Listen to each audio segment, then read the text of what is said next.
तो कहाँ जाएगा ना? हाँ? कहाँ जाएगा? हम बाहर में जाएगा, थोड़ा गुटखा खा जाएगा। हाँ। हम टीआरडी का है, हाँ?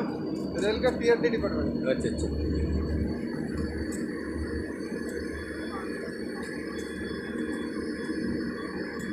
इधर मुझे से चाय भी नहीं मिलता है पीने के लिए। हाँ? स्टेशन जाने पड़ेगा चाय पीने के लिए। छोड़ देगा तो ट्रेन? अभी नहीं छोड़ेगा ना? कौन बोला? अभी छोड़ेगा ना क्या? पता है तुमको?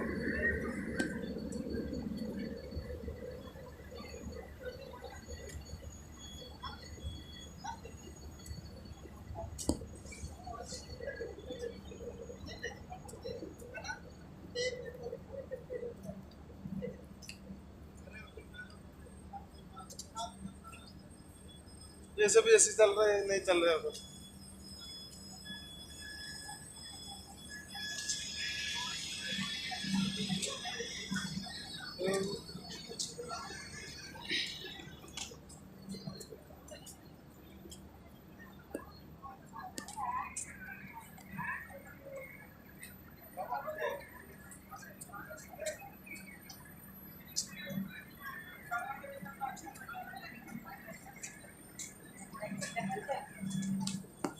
मोदी आएगा कि वीडियो कॉन्फ्रेंस होगा? आएगा? आएगा।